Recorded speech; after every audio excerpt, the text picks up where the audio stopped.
So I'm not really sure where this voodoo mentality comes from, where people think that if a child or a person dies, like tragically, and the person that, tragically maybe by possibly by, what do you call that conduct, foul play, maybe they were, killed, murdered or something like that.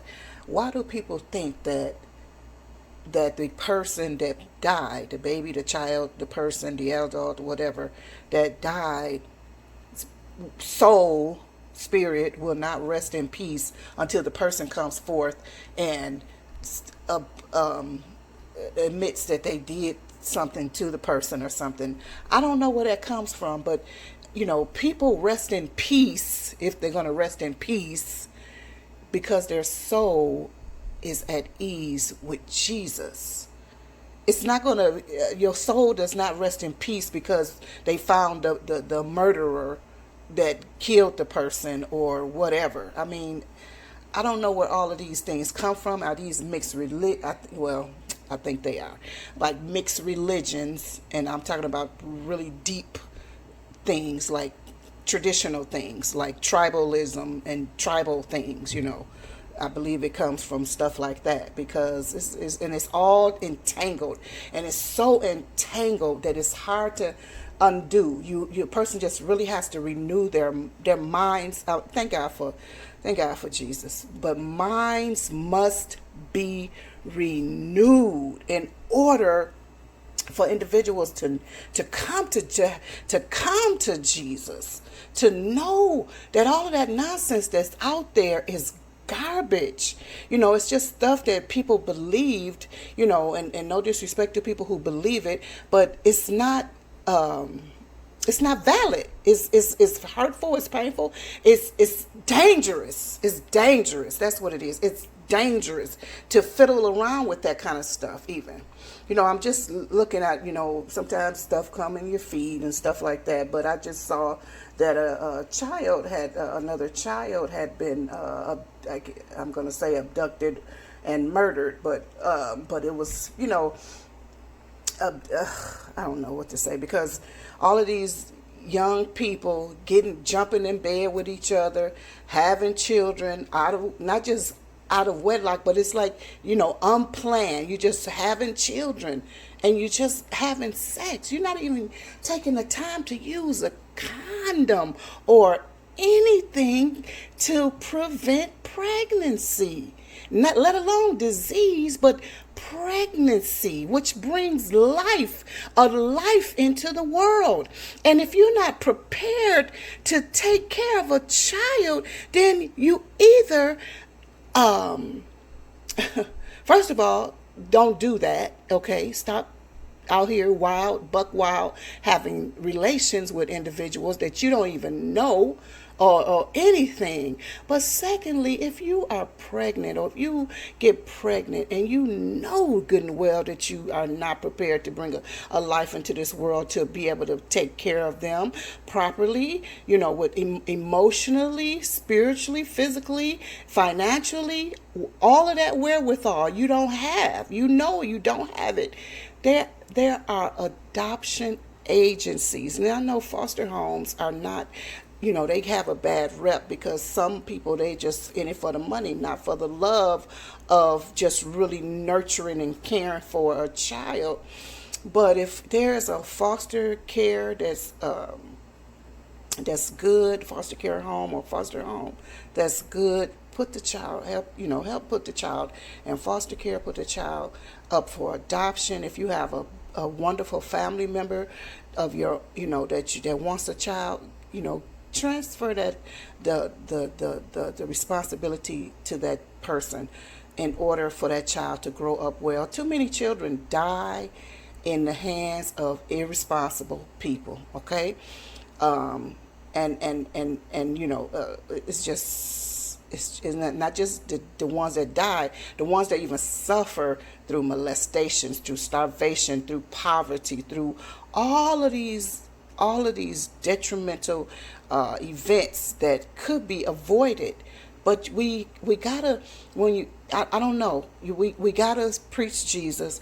We gotta love on people. When you see somebody, try to love on them and mentor them through. Be an auntie to them. You don't have to be related through blood to be an auntie or an uncle to these young people out here, because they are directionless. They are they're aimlessly just walking through life, doing nothing, making nothing out of themselves, having babies, having reckless sexual relationships with different individuals. I mean, it's crazy out here, it's really, really bad. And then when these babies wind up I'm not going to say abducted, but when they wind up murdered and all of that, who's usually the culprit? It's either the mother has done something, or it's that the boyfriend has done something, And these children out here, the guy he got. I just saw somebody on their commentary or whatever saying that these young men, with their pants all hanging out and don't have a job, they can't even clean themselves well or do anything, and you're with them. I'm like, what in the world is that? It seems like you would want better, so you would get better. But I know it's a mentality. I understand. If you haven't been off the block, what do you know about what's out there off the block? But somebody said, these men, these young men or whatever, these boys or whatever, they got babies of their own, and they not with their children or whatever, or taking care of their children, but they under you, with you and your children. So what does that tell you? That should be a red flag on you or whatever. But nonetheless, that was just something I just saw while I was cutting up my vegetables, and I was just like, wow, this is, and it's so heartbreaking. But we, as followers of Christ, and you don't even have to be a follower of Christ to come alongside and love somebody and help them. When you see people need help, you got to have a strategy, you got to have a plan, you got to have love, and you got to be prepared to help somebody. Because I know at some point somebody helped you during some time in your life. Give back. Give back. Come alongside these people, and if it's nothing but little talks, you can take them out for lunch, or bring them over to your place for lunch, or you guys go to the park and have a little picnic. But you have dialogue, have a conversation, instill in them right ways of parenting, about love and about responsibility, and about because if you broke, poor, and all of that, you don't even have a business with a boyfriend or a girlfriend. I'm just saying, that should not be your priority. If you have children and all that, take care of your children. You don't need a boyfriend and all of this kind of. It's crazy, man. It's really mixed up, and that brings me to another point. But I'm not going to bring it up now. But I'm going to bring it up in another video about a family I met that is so entangled. Oh my goodness. And I hate to use that word because of whatever else was going on a few weeks ago, but I'm just saying it's really an intertwined, entangled situation that really needs to come undone in order for these people to come out of the bondage that they're in. And they have done what? Placed themselves in that particular bondage. But I'll come with another video with that. So today I am making, I'm going to make me a onion, cucumber, and tomato salad. And look at what's the names that somebody gave me. You see these tomatoes? I think these are the Tom tomatoes, but I'm not sure. These things are tiny. Look at this one. How tiny it is. Oh my goodness. These things are tiny. You see, look at my finger. Let me see. Okay, the bed of a nail, how big that might be. Look at the size of this. Now, my bed of my nail is bigger than this. I mean, these are so, and the things have the nerve to be full of flavor. They taste like full grown. Well, they are full grown though, but they taste like a really full grown tomato. It is amazing. And these are my tomatoes from my garden that I've been harvesting every day basically, because I want to oven roast these and put them in some oil, olive oil with like basil or something like that. I'm trying to get in my mind how I'm going to do it, like how I want it to. I already know the flavor profiles that I want to come forth, but I'm just trying to figure out how to do it. So I will be busy. That's why I'm relaxing today. I'm going to be busy this weekend trying to roast my tomatoes, or is it roasting? It's drying. I'm going to be oven drying my tomatoes, my some of my zucchini, and some of my eggplants. My eggplant is what I'm going to be doing. Some of the eggplant I'm going to make like this spicy garlic eggplant dish, but nonetheless, so this is what I'll have. So I'm going to use these, and these are, so I was saying these, I think these are the Eleni tomato, Eleni Star. That's what, and this is a Baker's Creek Emily type with superior flavor, and they do have a really good flavor. These onions are smelling so good over here. So this is a Baker Creek heirloom. But yeah, this is what grew, and they're growing like crazy, and they're just starting to really ripen. I've been picking, I want this color and closer to green too. I'm going to roast those as well because they have a different flavor profile that I want to have in my, I keep saying roast, I mean dry. So that's what I'm doing. So tomato, cucumber wise, I have my my silver slicer, which is this white one, which is full of seeds. And this, and I'm not sure what this is. I need to check because I think I did Market More or the Marketer, which are both, I think, like hybrid cucumbers.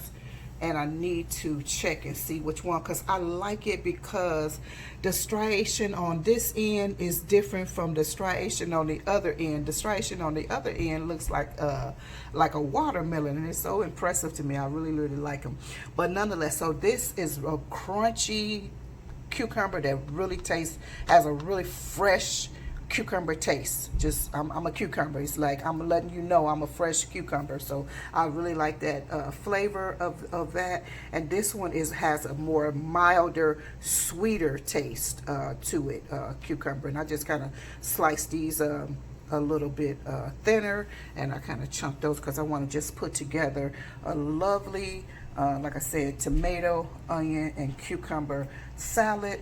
And I have here my homemade lemon olive oil dressing. I'm going to add more olive oil to it. That's been that I made maybe a week or two ago, and it has the lemon juice, the lemon zest, and olive oil in it. I think that's all that I put in that.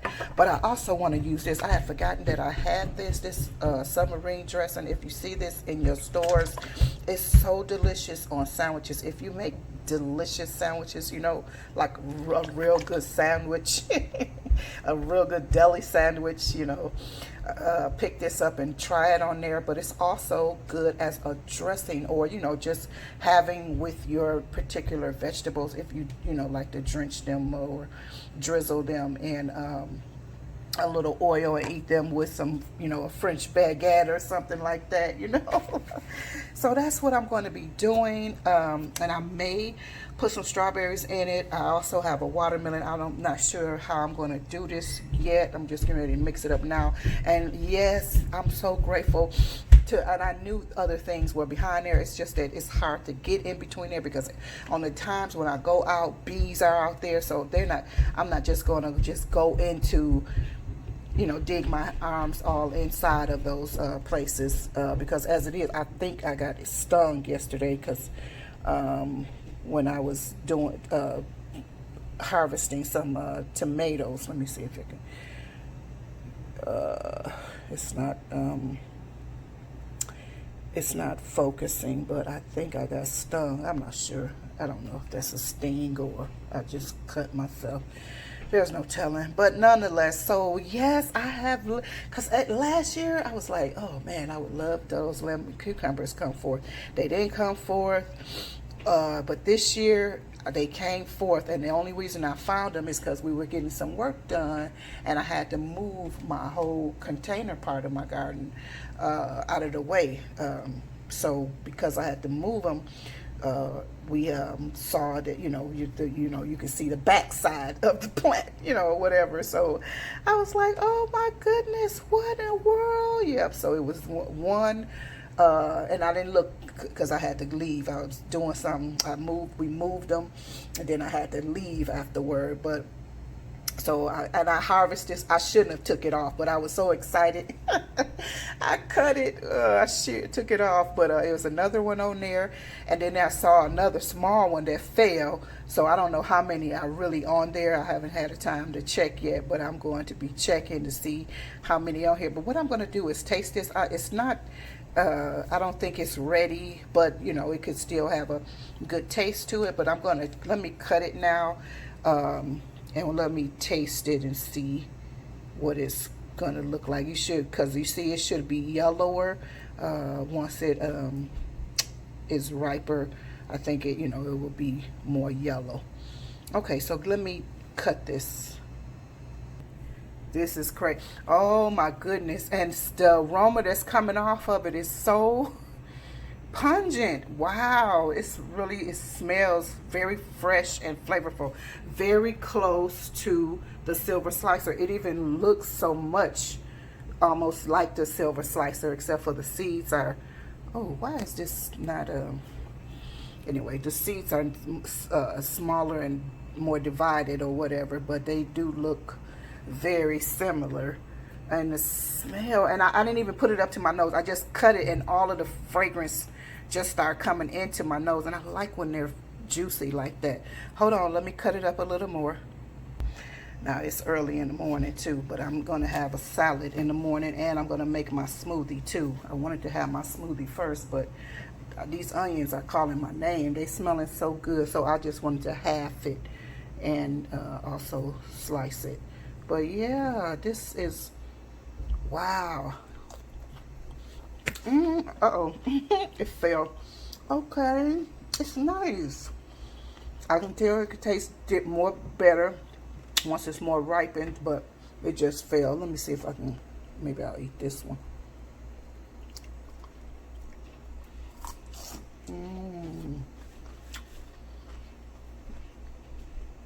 Okay.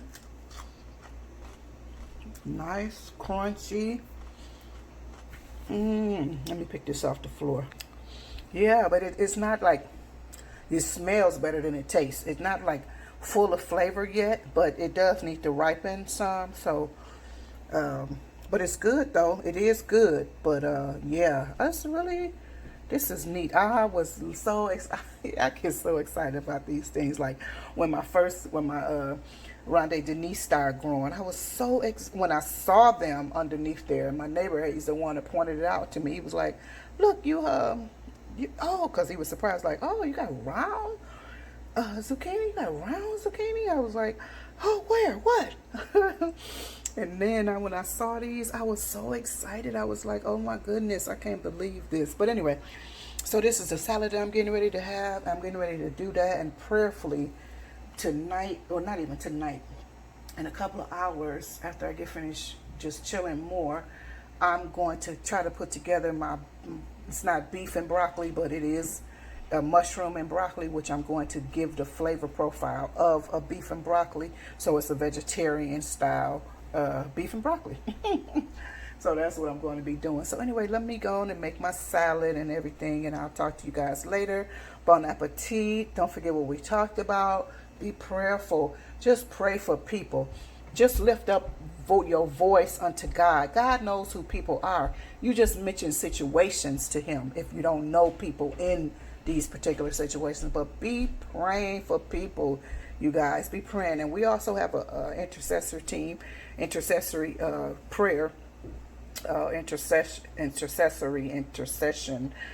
prayer team. If you're interested, if you believe in intercession, if and you're interested, give us email us at handmaidenofdistinction@gmail.com, and we'd be happy to include you in our team of prayers and whatnot.